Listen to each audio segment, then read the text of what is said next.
Good morning. Assalamu alaikum.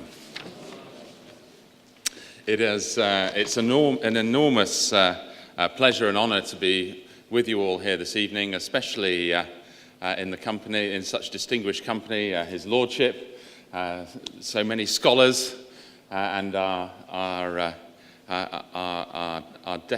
mayor, our new mayor, Councillor Anne Roberts. Not yet. In a week's time, our deputy mayor. I get muddled up. We had an outgoing civic reception for our current mayor, and inshallah, we will have Councillor Anne Roberts installed as our mayor in a week or so's time. When I was elected as the Member of Parliament for Woking in May 2010. It was obviously an enormous honour and privilege. One huge drawback that I had is that I'd been living the previous 5 or 10 years in the neighbouring and rival town of Guildford. So my arrival in Woking was met. I received a wonderful welcome, of course, but I think a few people sort of were just thinking, well, you know, this chap, he's from up north originally, he's lived most of his life in London, and when he came to Surrey with his Surrey-born wife, he chose not to live in Woking, but to live in a village near Guildford. And I felt that very much. And I knew, having lived there for 10 years, I knew about the wonderful history of Guildford, with its cobbled high street coming down the hill, its ancient guild hall, its ancient grammar school. And I have to admit, and I did admit to those who asked me, I didn't know a huge amount at that moment about the town that was about to elect me as their Member of Parliament. Now, in the intervening 3 years, I have put that right. I have tried to put myself at the heart of the community, to read as much about the history of Woking as I can, to attend local historical events, and I've found out a great deal about my town, and I hope that in 10 years' time I will know as much about Woking and its surrounding villages as any indigenous person who's been born and brought up in Woking or came here many decades ago. And I found out about the wonderful Woking Palace. Unfortunately, no more than a few bricks and stones, but it was once a great palace, including being a hunting lodge of King Henry VIII. I have found out about our ancient churches, one with wonderful symbolism, wonderful wrought iron serpents on its big oak doors. But nothing has intrigued and interested me as much as finding out and visiting, finding out about the Shah Jahan Mosque and the history of that great place of worship.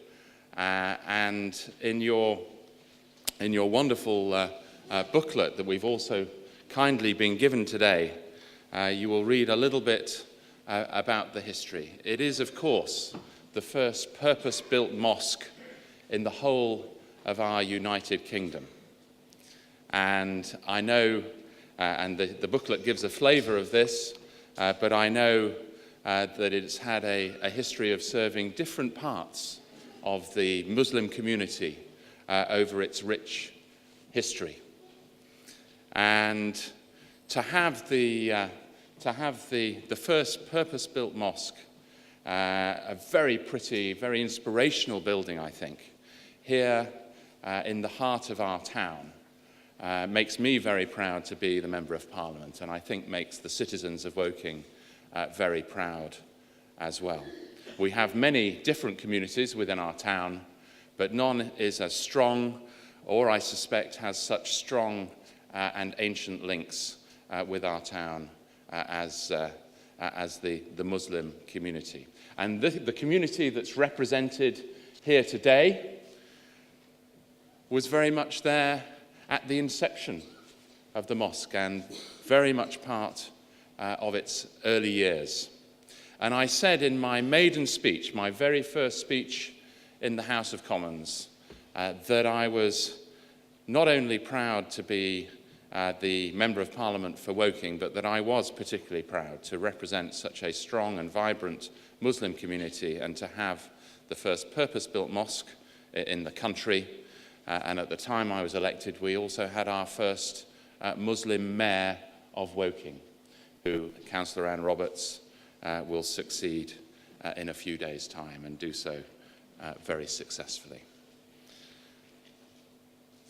And I said in that maiden speech also that, of course, the irony is not lost on some people that the Shah Jahan Mosque was founded by Dr. Wilhelm Gottlieb Leitner, a great Orientalist, a master of several languages. He took the Eastern traditions to his heart, but of course, in a sense, he was from the East originally himself, because the founder of our mosque, the first purpose-built mosque in this country, was Jewish. And I think there is a great message of peace and reconciliation in that fact.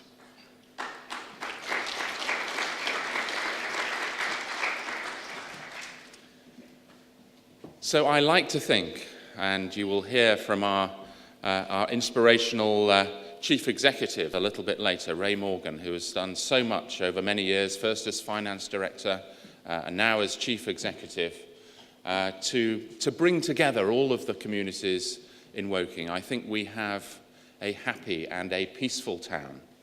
It will not have escaped those of you who live in county areas that there were a number of elections going on across large swathes of our country yesterday. And Woking was no different. We had our Surrey County Council elections. But all of the major political parties in Woking, my Conservative Party, you will have noticed my blue tie, Anne Roberts' Liberal Party, and our Labour Party, we all have Muslim councillors on the council. They are all absolutely integrated into our campaigning teams and into wanting the best for our town and our villages.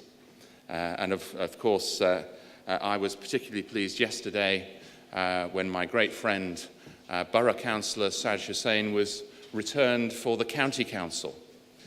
But it wasn't for Maybury and Shearwater, the area that has a large Muslim population.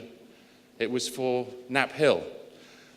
So we have Muslim representatives, not just representing Muslim areas, but representing the whole community. Now, I have to say he was helped by the fact that he'd been the sub-postmaster there for 20 years. So he knew everyone, and there wasn't an area within Knapp Hill where I didn't go, and they knew Saj and they liked him. But he has been here for many decades, as so many of our Muslim residents have. This is a wonderful celebration today, and I have been reading up about it with great interest. And I listened to your last speaker and learnt even more. And on this booklet, and this is what runs through this particular community, there are some wonderful words of the man who we are celebrating today, Hazrat Khwaja Kamal Ud-Din, a great man who, like the rest of this particular community, sought reconciliation between East and West, sought reconciliation between the faiths, and felt that his vision of Islam had a great deal to teach the West as well as the East. And I know that this community has sometimes, both abroad and regretfully in this country as well,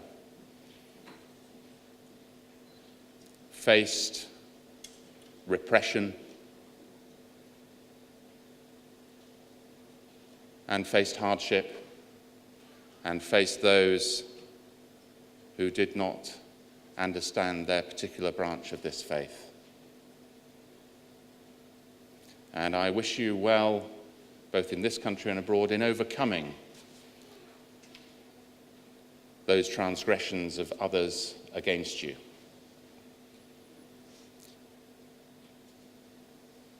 Go back not all that many centuries, and you would have found Christian slaughtering Christian,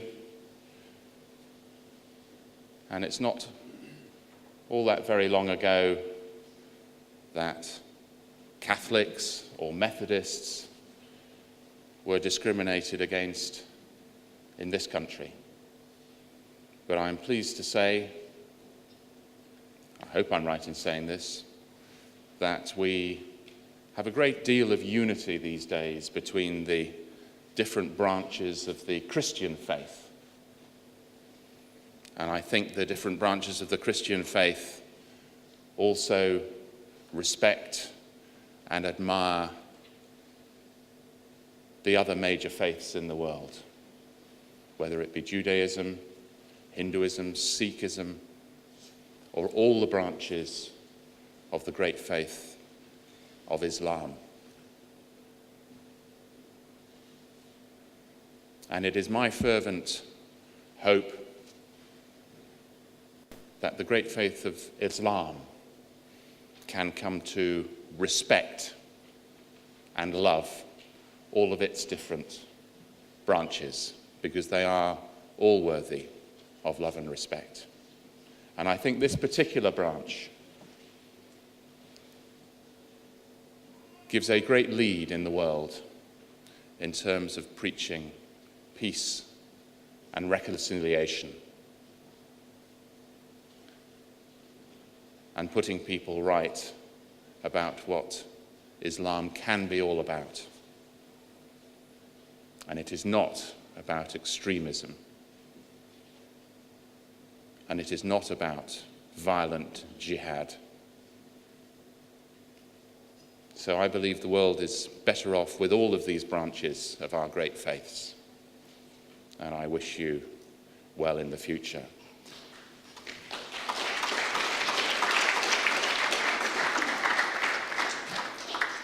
As I say, I've been enjoying looking at the booklet and seeing some wonderful photographs from all of those years, from the early years of last century, all the way up almost to recent decades.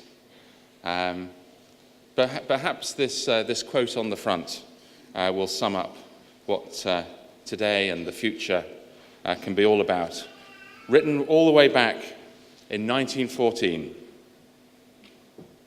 with Khwaja Kamal Ud-Din having met Lord Headley. His lordship had his photograph taken with me, he says.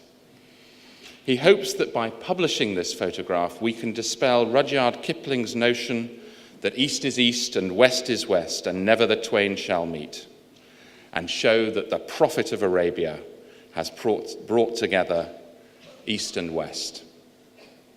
What a terrific message, and one that I believe still has resonance today.